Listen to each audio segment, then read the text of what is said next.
urashaka gushigikira umuntu akundana n'umusheri wawe kandi umusheri wawe yakuvanze kandi akakuvanga n'umugenzi wawe. Umurozi ntimugendana kandi uzi ko aroga mukagendana ntugendana n'umugwayi wa sida ukamuha n'ibintu fresh.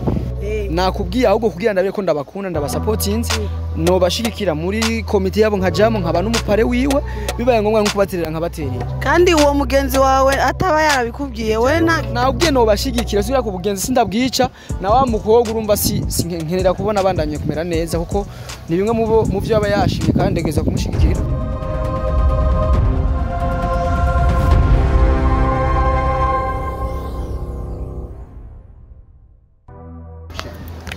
Ndabaramukije bakunzi ba Ashali TV aho muri hose amahoro Imana ngira bane namwe kwa kundi nyene ni Nati muri kumwe. Uyu munsi nkaba nishimye kandi kongera kuba ndi kumwe namwe kuyaga namwe nivyo umunezero cyane murabizi ko ndabakumbura. Hanyuma rero nkuko musanzwe mubizi ariko uyu munsi nibidasanzwe cyane ndabatuye nibidasanzwe. Uyu munsi tufise umutumire novuga adasanzwe muraza kumubona ariko hamwe n'ivyo reka ndakwibutse ubanze ukore subscribe hamukore j'aime commentaire uze kutubwira ukuntu wabonye ikiganiro ukuntu watwumvise uko wadutahuye ugira ico bivuga ko nawe hama ugire partage uzobufashije cyane ndindira gato ndaje tuvugane. Nkuko mwamaze kuvyumva nkuko namaze kubibabwira twagarutse wowe utarakora subscribe ukore subscribe. Nkuko nabibabwiye cyane gose ndi kumwe n'umusore ngahanye ameze neza cyane murabibona umusore w'umusonga nkuko basanzwe babivuga. Turakuramukije cyane umusore mwiza. Ndabaramukije mukobwa mwiza. Oya Jesse ndi mwiza mumeze neza. Tumeze neza ariko kandi uri kumwe nande umuntu yitwa umusore. Umusore tutaramenya izina. Bigenda gute ukoresha umuntu utazi? Oya bon abandi je no ndakuza abandi batarakumenya. Ndazi kutanzi kuko nitwa MC Andy. Ivyo nkora navyo ukabutabizi urumva ikiganiro ntikibandanye ntaco. Nkuko mwamaze kuvyumva yitwa MC Andy. Ukorera hehe MC Andy? Ubanza umbwirira abakunzi ba STV aho nkorera. Turakubajije ntaco. Deja nanahavuze nkorera kuri STV ya. Akorera kuri STV muca muvyumva namwe mubashigikire mukore subscribe. Ariko wavuze ngo uri kumwe n'umutumire nizere ko ntari umutumire wamvumbu yantuka untoya hondi. Sinamuvumbuye.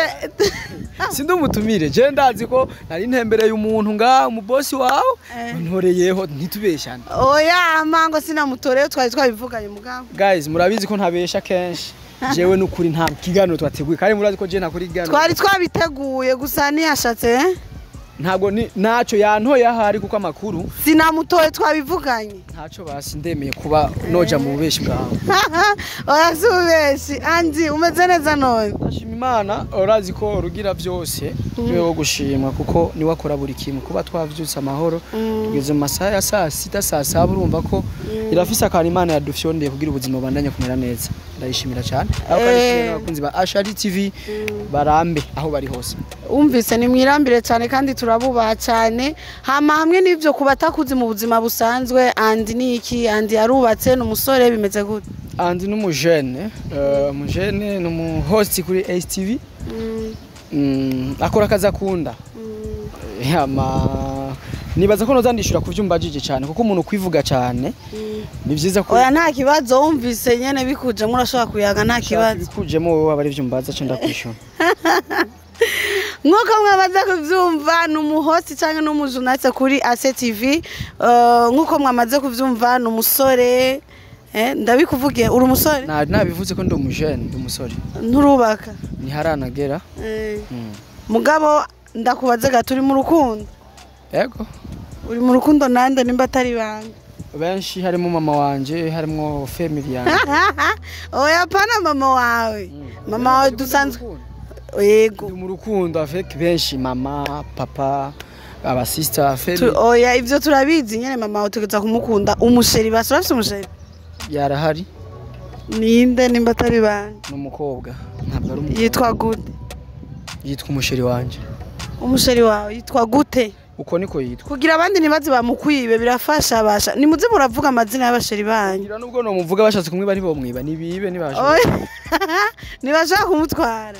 bose nibaza ko bishoboka mbe nk'ubusanzwe umugenzi wawe akundanye n'umusore wawe vyifatamwo gute jewe no bakomera n'amashi bibaye ngombwa wokoma amashi nkaba n'umupare wiwe bagize mariage wowe umupare oui none ubibaza ko Imana yadushize ngaha iratugirira imigabane yacu bivuze ko ntaraba umugore wanje ntaraba umufasha wanje nkuko wamwize wo mwisi umushiri arafise uruhusha rukwije condition zo kuja handi gwako kuvanga sikumvanga oya tuvyita kuvanga bisigura ko jewe ntituzoba tugikundanye donke bari mu rukundo ari umusheri wiwe akaba n'umusheri wiwawe akaba kuvanga n'umugenzi wawe nakubwiye ahubwo kugira ndabe ko ndabakunda ndabasupportinze no bashigikira muri komite yabo nkajamo nkaba n'umupare wiwe bibaye ngombwa nko kubaterera nkabaterera kandi uwo mugenzi wawe ataba yarabikubwiye we nakubwiye no bashigikira sura ku bugenzi sindabwica na wa mukobwa urumva nkenera kubona abandanye kumera neza kuko ni bimwe mu byo aba yashimye kandi ndegeza kumushigikira ni igiki cyo bagitumye mushigikira kandi akundanye n'umusheri wawe mwahora muri kumwe ndamushigiye kubera ko yashimye gukundana n'umugenzi wanje niteka niyo nteko igiye gukundana n'umugenzi wewe vyo kunezera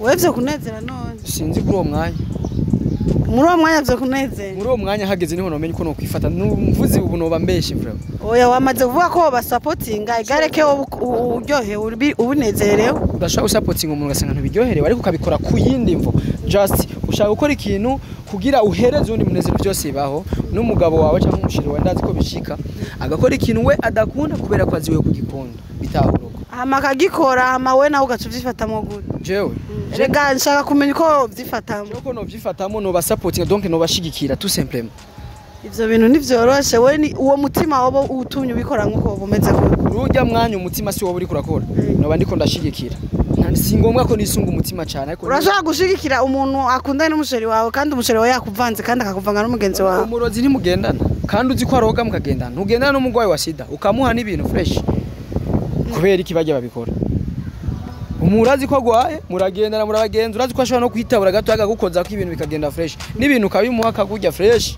nagira wo gwana kumwe babandi baheruka kugwana bandaho abanyunyere bamaze iminsi bavangana uko bakinana bagaca bagwana we ni wogwana ngwana kubera umukobwa kubera ishavu je no kubita umukobwa ndamuhora ikindi kintu cyose kibaho ariko shaka kugwana n'umuntu kubera yamvanze never umvanze wewe wibaza ko ninda bahombye ndiyizinda niyemera nduka wowe urumva nta na kimwe ubuhombye je ntacyo noba mpumbye cyangwa ufise abandi bantu buvuga ati ndafise abandi utakaje umuntu akuvanga ubuhombye cyangwa ni wabahombye kuko uyu buhombye je simba mpumbye abakuvanze wamukunda zozo urahomba wewe je sinzoba mpumbye aya bivana gusa nuko bitahura ndakubaze nawe mbaze nakyo jewe natangiye gukundana ubunye vuba bikora ku munsi wa mbere ryari ibiki nkora watahuye sha je ko natahuye ibiki nakoze ntacyo ko atavyo wakoze tuvyihoze ushaka kuvyumva oya none bitahura urashaka kumbaza ikintu ntahuye nta kibazo ntacyo je nakujya nyene nagitahura kandi azi nawe wagitawe n'abadukurikira abadutabe bumva yuko hari ibyo wakoze udashimiye kuvuga oya nta na kimwe nakoze muravyumva je ndacyari umwana nta kukura ntacyo nta na kimwe wakoze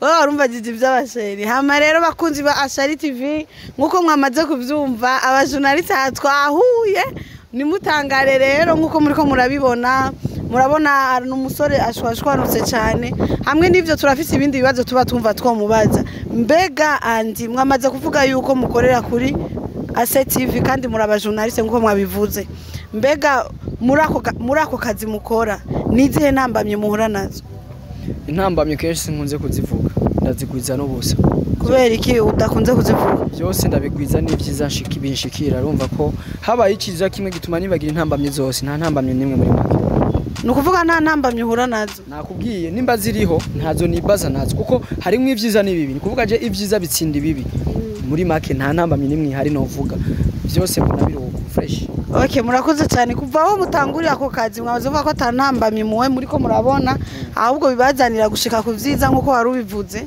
none ni mukamazemo imyaka ingahe muri ko muragakora je ndakamazemo imyaka 3 nakora ibinyamakuru 2 ariko benshi bibaza ngo ni 3 ndaho TV niyo STV twabaye buhindura izina gusa natanguye nkorera Imperial ariko ndafise ahandi hantu nakoze ntakora kugira nkore warirutse nano maze kwera ku mativare ngabiri nahugiye ko arabiri iyindi si televiziyo comtere nari mu bintu by'iwanje byo gushaka kurondera evaluation nukuvuga umaze gukorera ku mateleviziyo abiri yonyene ariko iyo ndiko ndakora kuri televiziyo nkorera n'umuryango wanje ubunye si televiziyo n'umuryango sindayikorera nka televiziyo n'umuryango w'iwanje mugabo abantu bumve ko ari televiziyo wowe wikorera nk'umuryango televiziyo ariko je ndi umunyamuryango ndi umwe mu bana ndi imfura ya STV muri make bo mubimazemo imyaka ishika kuri 3 nkuko mwabivuze yego muri iyo myaka 3 mumaze ko murakora mbega niyihe ntambwe mumaze gutera ku buzima bw'iwanyu busanzwe byose turabishima intambwe zose nziza mbi zose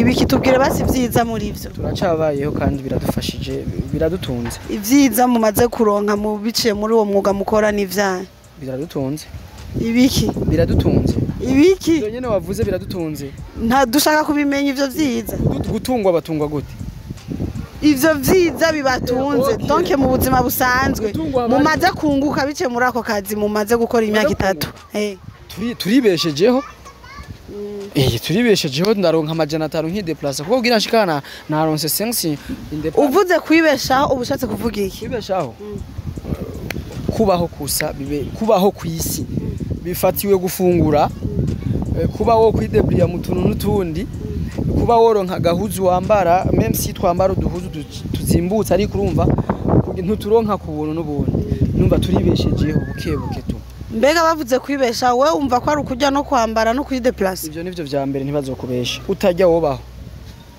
wewe wobaho utajya woyinyishura wobaho utajya je birashoboka ukabaho utajya ukamara iminsi tutajya yego aho rero utangiye kumbesha bituma n'ikiganiro ndagiheba oya birashoboka kuko oya none ntibabizi rega wajuru kintu wewe umuntu wabonye yabaye iminsi atari babandi bo mu mafilme ya Yesu bamaze iminsi nimba ari masahanga yabatajya wewe umara iminsi tutajya ukabaho je yohera none ndi mu gifungo chimisi 3 nindwi none ntibabizi utajya na rimwe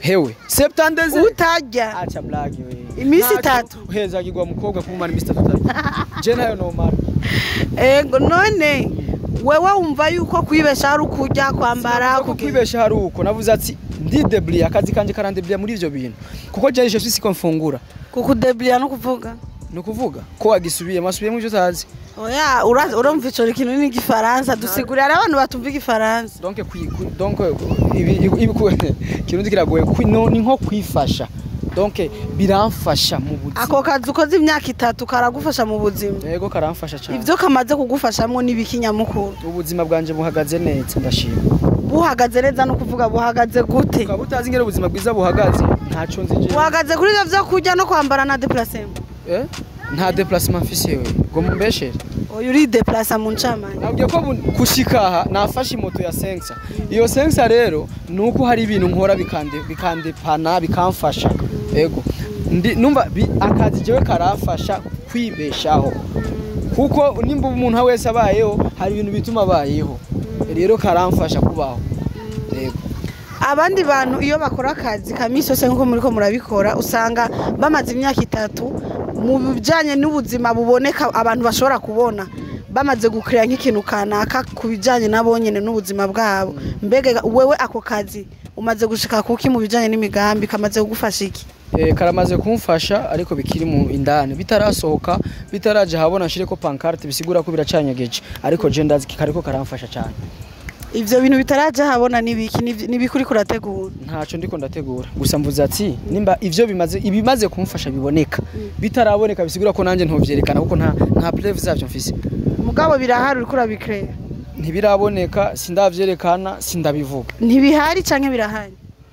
ndifashije ndabayeho neza birahari tu oya twashaka kumenya basi ko nimba hariho ibintu uri kurakrea kubijanye n'ubuzima bwawe bivuye muri ako kazi ukora birahari cyane kugira ngo twumve tumenyesha abantu yuko peut-être ako kazi kagutunze mu buryo bugaragara no butagaragara nyuma yo gutegura kugucrea kuzogira mariage sinzorongore nk'imbwa nta kindi ndiko ndategura uri kurategura mariage je nzoyitegura imyaka 8 urumva ko naratanguye hasigaye nk'imyaka 9 ubu mu myaka 8 umaze gukora imyaka 3 hasigaye imyaka 5 oya mariage nijanye n'akazi n'amahera ya mariage je ntazova mu kazi oya azova he mu kindi kintu atari aka kazi ukora ico kindi kintu ukora ni giki kugira ngo nabandi bavyo akazi kazontunga n'umugore ariko nifuza ko mariage izova mu kindi kintu karengeye ikindi kintu wifuza ko mariage izovamwe ni giki ikindi kintu ntikiraje habona nikiraja habona bisigura yuko ari ikindi kintu ukorera pembeni y'aka kazi ukora. Nta kindi kintu nakimwe nkora jewe ndi umukozi wa STV, umukozi urumva umukozi atandukanye n'abakozi bose. Jewe ndara muri STV, njya muri STV, nambara muri STV, uko ndiko nabikubwira ntibaze ngo nivyo byo kwiyemera, kuko umushahara bampa byose birimo. Naronka ibihumbi 10 mu bihumbi 70 ingahe ndonka sinzi peut-être numva mu mahera ndaronkamo ibihumbi 10 nkaguramo impuzi ipantaro y'ibihumbi 2 triko yitwa yaguze igihumbi. Urumva najyama muri STV umva byose niho. Rero ndavuga ati n'umugore uzomukura muri STV. Umugore ndamukure muri STV umva ndongora umukozi kuvuze umugore urambeshe nabyo navuga. Mariage uzoyikorera muri STV. Niko navutse. Wavuze ko ibintu byose ubamwe ari STV, uryama muri STV umba. Ndafise mariage jewe. Ndiko ndategura mariage. Mariage uzoyikorera muri STV. Oya, mariage ntibayikorera muri STV kirabaho. Oya. Okay, bakunzi ba Ashali TV nkuko mwamaze kuvyumva, turamushimiye cyane ku mwanya yafashe mu kugira ngo atwigane ibitandukanye. Namwe turagushimiye wewe washoboye gufata umwanya wo kutwumviriza. Nkuko twama twabibukije, ibuka gukora subscribe, ukore partage ureze ikiganiro abandi kugira ngo bashobore kumenya ijyano nina makuru yihuse. Tubibutsa yuko nta handi uzosanga ibiganiro biryoshye atari kuri Ashali TV. Ariko nagenda kwibutse yuko ni henshi hari ibiganiro biryoshye. Biryoshye ntakubeshe ngo nta handi. Na STV siyo honyene ntitubeshane oya nta handi. Ariko mayenda kubanze witwa gute? Nitwa Nati. Nati ukora iki aka kazi kugira uhabiki? Uzomba zundi musi nawe. Uno musi nuwi wanje uzomba zundi musi. Nta kundi reka nshimira abakunzi ba nina bamvuga. Ashali TV. Ashali TV ndabakunda cyane bye. Murakoze kutuvugisha. Ego cyane murakoze cyane tuzoba dusubira.